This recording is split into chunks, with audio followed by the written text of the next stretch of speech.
Hello students, welcome to my YouTube channel. Today we are going to discuss about tracer type profilograph roughness measuring instrument. आज हम discuss करेंगे surface roughness measuring करने का जो instrument है ट्रेशर type प्रोफाइलोग्राफ के बारे में. Without wasting much time let us start this video. Tracer type profilograph. So over here you can see the figure of the tracer type profilograph and these are the component. So over here you can see this is the table. So ये हमारा table है. Table के ऊपर हम work piece रखेंगे जिसका हमें surface roughness measurement करना है. और टेबल को यहाँ पे देखिए motor and reduction gear box, उसको हम यहाँ पे एक लीड स्क्रू होगा. लीड स्क्रू के मुताबिक हम यहाँ पे क्या करेंगे कि लीड स्क्रू का यूज करके हम ये टेबल को मूवमेंट करवाएंगे. राइट. सो इस तरह का अरेंजमेंट है. यहाँ पे एक मिरर है. मिरर हमारा जो भी स्टाइलस है उसके साथ कनेक्ट किया गया है. यहाँ से हम लाइट सोर्स अप्लाई करेंगे और ये मिरर है. ये जो है प्रिसीजन स्लिट यानी कि हम बोल सकते हैं एक छोटा सा छिद्र, बारीक छिद्र, ये लेंस है. यहाँ पे एक रिवॉल्विंग ड्रम है. Right, so these are the main component of the tracer type profilograph. It consists of a table which can be traversed with the help of a lead screw. यानी कि यहाँ पे ये जो टेबल है उसको हम with the help of lead screw का यूज करके उसको मूवमेंट करवाएंगे. राइट. क्योंकि टेबल के ऊपर हमें क्या रखना है, ऑब्जेक्ट रखना है, वर्क पीस रखना है जिसका हमें सरफेस का रफनेस मेजर करना है. The workpiece is placed on the table and traverses past a diamond stylus which is pivoted on a mirror. So यहाँ पे हमने वर्कपीस इंट्रोड्यूस किया यानी कि रख दिया टेबल के ऊपर. और यहाँ पे जो ये है स्टाइलस, स्टाइलस यानी कि हमारा जो डायमंड स्टाइलस, क्योंकि बेसिकली हम यहाँ पे डायमंड का यूज़ करेंगे क्योंकि डायमंड का इस तरह प्रॉपर्टी है क्योंकि हमारा ये सरफेस के ऊपर ये जो स्टाइलस है डायमंड स्टाइलस वो स्ट्राइकिंग होता रहेगा क्योंकि हमें ये सरफेस का मेजरमेंट करना है with the help of diamond stylus. Right. तो वो यहाँ पे स्ट्राइक होता रहेगा. इसके लिए डायमंड का यूज़ होता है कि वो स्ट्राइकिंग होने के बावजूद भी हमें बढ़िया रिजल्ट देता है, ब्रेक नहीं होता. इस तरह का उसका एडवांटेज है. That's why we are using a diamond stylus. Right. Which is pivoted on a mirror. So यहाँ पे उसको मिरर के साथ अटैच किया गया है.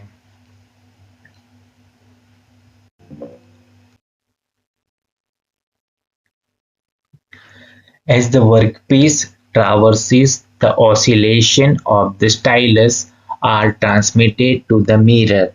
So यहाँ पे क्या होगा कि ये जो हमारा वर्क पीस है जिसको हमने टेबल के ऊपर रखा है वो क्या करेगा, आगे पीछे होगा. सपोज हम ऐसा एज्यूम करेंगे कि आगे बढ़ता है तभी क्या होगा, ये जो स्टाइलस है उसका ऑसिलेशन यानी कि उसका जो दोलन है, मूवमेंट है, वो कहाँ पे ट्रांसमिट होगा, ट्रांसमिटेड टू द मिरर यानी कि मिरर के ऊपर वो ट्रांसमिट होगा. क्योंकि यहाँ पे क्या है, मिरर के साथ हमने स्टाइलस अटैच किया है. अब क्या होगा कि ये सरफेस के ऊपर जब भी स्टाइलस को इंट्रोड्यूस करवाएंगे, हम स्ट्राइक करवाएंगे, तभी क्या होगा, stylus up and down movement करेगा ड्यू टू हमारा जो भी सरफेस का रफनेस है इसकी वजह से. सो उसके कारण ये भी क्या होगा, ऊपर नीचे मूव करेगा. राइट. सो बेसिकली हम ऐसा बोल सकते हैं कि इसका जो मूवमेंट है उसकी वजह से हमारा मिरर भी ट्रैवल करेगा up and down. Light from a source of light after passing through a lens and precision slit focus in the mirror. So यहाँ पे क्या होगा, अब हम यहाँ से एक लाइट सोर्स के थ्रू लाइट को यहाँ से हम पास करेंगे. सो बेसिकली लेंस में से पास हुआ, उसके बाद क्या होगा, यहाँ पर प्रिसीजन स्लिट है यानी कि एक बारीक छिद्र है.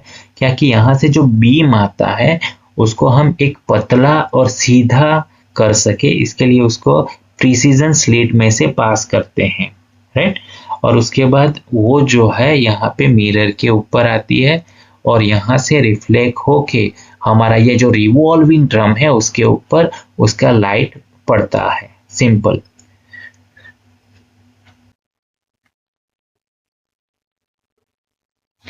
This light, after reflecting from the oscillating mirror, is directed to a revolving drum which is geared to the table screw. So यहाँ पे गियर ड्राइव के थ्रू हमने यहाँ पे एक रिवॉल्विंग ड्रम रखा है.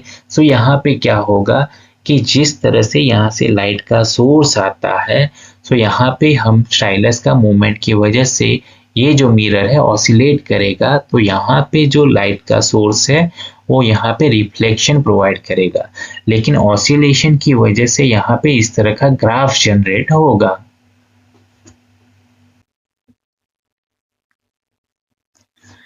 The drum carries a sensitized film which, on being struck by the light reflected from the mirror, shows a profilogram of the surface of the workpiece. तो यहाँ पे क्या होगा कि जिस तरह से यहाँ पे लाइट का सोर्स आया, उसको एक सीधी लिटी में यहाँ पे प्रिसीजन स्लिट यानी कि छोटे से छिद्र में से पास करेंगे, यानी कि वो सीधी लाइन में आएगा, पतला हो जाएगा, फिर यहाँ से ये ऑसिलेट होने की वजह से यहाँ से वो रिफ्लेक्ट होकर रिवॉल्विंग ड्रम पे पड़ेगा.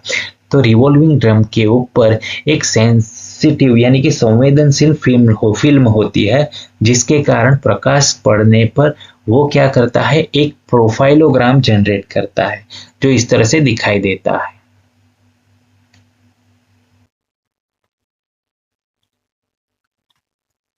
This profilogram can be analyzed for roughness measurement. यानी कि जो भी प्रोफाइलोग्राम यहाँ पे जनरेट हुआ उसको हम रफनेस यानी कि सरफेस का रफनेस मेजरमेंट के लिए एनालाइज कर सकते हैं, विश्लेषण कर सकते हैं. राइट. तो सिंपल आपको यहाँ पे सिंपल एक बार रिपीट करते हैं कि यहाँ पे क्या होगा, जो ये टेबल है उसको हम लीड स्क्रू की मदद से उसको घुमाएंगे. सो टेबल के ऊपर हम क्या रखेंगे, वर्कपीस रखेंगे जिसका हमें सरफेस रफनेस मेजर करना है. ये जो स्टाइलस है, स्टाइलस को ये मिरर के साथ कनेक्ट किया जाता है, मिरर को हमने ये स्टैंड के साथ कनेक्ट किया है. अब क्या होगा कि यहाँ से लाइट सोर्स अप्लाई करेंगे, लेंस जो है यहाँ से जो लाइट को एक फोकस करेगा, केंद्रित करेगा, उसके बाद प्रिसीजन स्लेट में से उसको पास करेंगे, यानी कि लाइट का जो बीम है वो पतला होगा और एक सीधी लाइन में जनरेट करके देगा, वो यहाँ पे रिफ्लेक्ट करेगा. राइट. अब सरफेस का रफनेस की वजह से stylus up and down movement करेगा, अप एंड डाउन मूवमेंट होने की वजह से हमारा मिरर भी ऑसिलेट करेगा अप एंड डाउन, जिसके थ्रू यहाँ से जो लाइट होगा आएगा वो रिफ्लेक्ट होके इस तरह से ग्राफ जनरेट करेगा रिवॉल्विंग ड्रम के ऊपर, जिसके अकॉर्डिंग हम यहाँ पे प्रोफाइलोग्राम जनरेट होता है उसको विश्लेषण करके सरफेस का रफनेस मेजरमेंट कर सकते हैं. Thank you for watching. Like, comment, share and subscribe to my channel.